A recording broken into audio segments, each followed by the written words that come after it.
crypto spring transitions to crypto summer, and that's usually happens after the halving. And after the halving, you see something that I know everybody's getting shit for right now, is if you go back to 2020, after the halving, what happened? ETH Bitcoin bottomed. Right. And then it slowly based, and then it started outperforming, right? That's when the market takes on risk and goes out the risk curve. And that's when you start to see Bitcoin dominance coming down, all of that kind of stuff. That's what the summer is. It's also altcoin season. It's when we hit what I commonly refer to as the banana zone, when everything goes bananas, right? A bit of crypto magic. Now, this banana zone is interesting to me because we've got this new source of demand. This is the most reflexive market ever, because the more people join the network, the more the price goes up. The more it encourages people to join the network, the more the price goes up. And obviously that reflexivity works in reverse, which is why we get strong bear markets. Despite price fluctuations in recent days, Real Vision CEO Raoul remains bullish on Bitcoin and other crypto assets for this cycle as we transition from crypto spring to crypto summer, a pattern that usually happens after the Bitcoin halving, which is coming up in a few days. In his latest interview, he shares his updated forecast for Bitcoin for this cycle, predicting a possible value of $200,000, or about 3x its all-time high.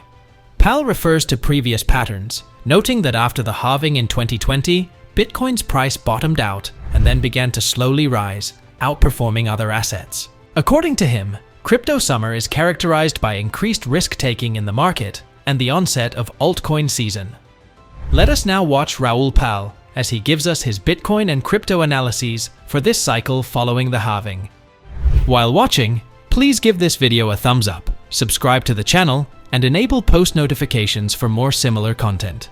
Make sure to stay until the end of the video, where Pal reveals the ultimate strategy that we should follow for this coming bull run. Thanks, and enjoy. So that's what crypto summer is all about. It's the FOMO, the madness, the insanity that crypto becomes. But it also drives adoption, drives money into the VC again. It flushes money through the system, allows people to build new product, which is the next cycle's gains and all of this stuff. So that's great. And then we go into fall, and this is where the complications lie. Crypto fall, which we historically 2025, they've generally finished at the end of the year. We don't really ever know exactly. I think this cycle's maybe started a bit earlier. I don't know. And falls can be the most tricky part. This summer is the easy bit. You just shut up and do nothing. And number go up. Fall is tricky. So if you go back to 2013, we had a 50% sell-off. People thought it was done because it had already gone up, I don't know, 20x or something stupid. It then corrected 50%. Everyone thought it was over, and then it moon rocketed in just a way you can't comprehend. Then you get to 2017, same. 2017, everyone kind of thought it was over, early summer, and then it did, I don't know, 10x from there. It was bananas, right? That is really hard to deal with because 2021 was a stunted cycle. We never got the accelerated final leg. We had the huge correction. It went up, poked its nose back up in the highs, collapsed. Everyone's got PTSD from that. The real money was made in those previous two bull markets in terms of percentage returns. Everyone now assumes it can only go up 3x from the all-time high. There is actually no evidence of that. Maybe something was weird in the last cycle because the other ones did a lot past the all-time highs. So how I think of it is a distribution curve. Middle is, it kind of does what it's supposed to do until sometime mid-H2 2025, it tops out, okay? That would be normal. That would be Bitcoin as a price target of, call it 200,000. Something like that. 3x the all-time high kind of thing. That's, I would give a 60% probability. I think there's a 20% probability that people who are calling this a left translated cycle, i.e. we've brought forward demand because of the ETF, it dries up, we're overperforming for this stage in the cycle. I think people saying that tend to be one cycle people because they only saw the last cycle because others have outperformed earlier on. So anyway, okay, There's a 20% chance of that. Then there's a 20% chance that this turns into a full-blown bubble cycle, a 2013, 2017, because of this new dynamics. You throw in an ETH ETF as well.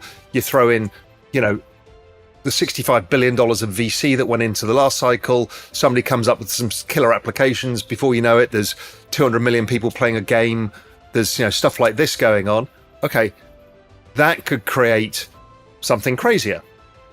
And I'm continually assessing these probabilities in my head. And because there's so many people who I've noted have PTSD from the last cycle, the stunted top, it's less translated, they're going to take it away from us, starts to move my probabilities that you get a correction and then a spike. You can't predict that because everyone's going to hate you if you're wrong. Like I got hated at the top last time by thinking we were going to have that. Right. So it's also very difficult to manage.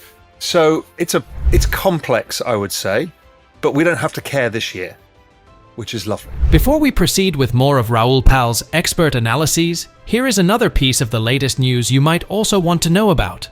According to data from CryptoQuant, Bitcoin miners are preparing for the upcoming Bitcoin network halving by selling off their assets. With 2016 blocks remaining until the halving, which will reduce the reward from 6.25 Bitcoin to 3.125 Bitcoin, miners are preparing for post-halving challenges. Despite reaching new revenue peaks, miners' earnings per unit of computational work have dropped by 30% compared to before the last halving. Moreover, the analysts highlight that declining transaction fees are intensifying the strain on Bitcoin miners as the halving event approaches. In its recent mining analysis, CryptoQuant shed light on this predicament, revealing that miners are grappling with heightened competition and diminished fees in the lead-up to the reward reduction event.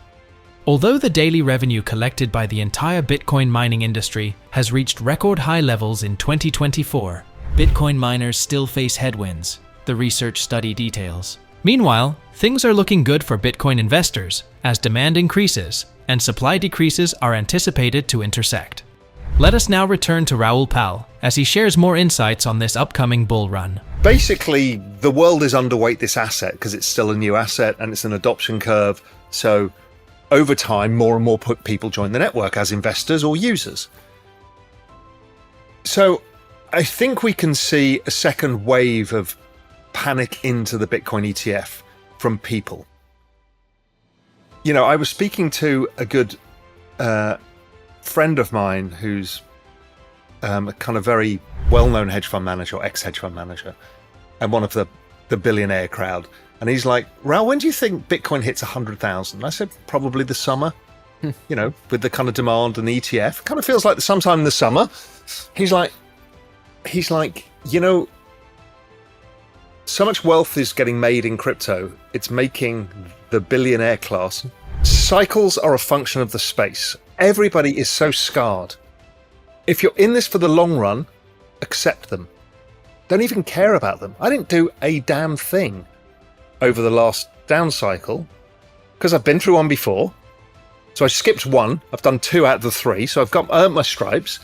But I did what I didn't do the first one. I did properly this time, which was I bought as much as I could, given whatever cash flow I could get in the depths of the bear market. I did the right thing. And people think they can be clever and cute. They think, I'm going to time this thing. We've already talked about how difficult crypto fall is. Do you have a spike? Does it finish early? You don't know. The easier game is to say, I don't care. I'm just going to continue buying it. But then there's another thing is like, some people, they're particularly in the first cycle or even the second cycle, it starts to really matter. Like, I can do with this cash. I want to buy a house. I want to do that. If you're lucky enough, you could sell half your portfolio, completely secure lifestyle gains and whatever that means to you. And then you just run the rest and enjoy the bear market for the ridiculousness that it is. All of the drama, who's going to go bust, whose leverage got caught out, all of that. Just go with it. Doesn't matter. As long as you're self-custodying your tokens, none of it touches you. You just kind of laugh at it and then try and add to it. So you take some off the table. if you want. I didn't purposely because I did not want to take anything off the table. I wanted to just keep adding to it. Because here's a different thing. So let's say you've put $1,000 in, it goes up to $10,000, you're feeling amazing, and you time the top. You time the top, you take it out, your $1,000 means a lot to you, and the market's now down 75%. You will not put in $1,000. You just won't do it. Everybody psychologically thinks, well, I just take out the top and buy it back down. You won't. You'll put in $100. And then before you know it, you're chasing it all the way up and you've just fucked the whole thing up to start with. You just don't need the stress. So take some chips off the table, and just run the rest and then add when you can. This is all driven by the liquidity cycle. It's actually a macro cycle driven by the refinancing of government debts, because everybody reset interest rates to 0 in 2008. They set their government debts all at 3 to 5 years, gives us a 4-year cycle. That was the exact point, the launch of Bitcoin. It's also the US presidential election cycle. It's all the same thing. And election cycles, they give out candy to the kids, which is their way of stimulating. So it's all part of this stimulus cycle and debt refi cycle. So I don't think that changes because the debt issue is still too big. Okay, so what is the nuance of the cycle? Normally, we've only got 3 data points, but the crypto spring, which is the first year after the bear market, this has been a strong one. You know, Bitcoin was up 150% or whatever. So that's pretty strong because we brought an extra source of demand in, as you allude to with the ETF.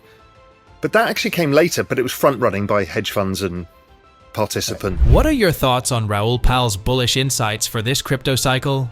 Share your thoughts in the comments section. If you found today's video informative and would like to receive more insights and updates on cryptocurrency and global finance, please consider liking the video, subscribing to our channel, and enabling post notifications. Be sure to stay tuned for our next episode, where we'll uncover more about the fascinating developments in the crypto space. Until then, keep questioning, keep exploring, and most importantly, keep investing wisely. Thank you for watching, and we look forward to seeing you in the next video.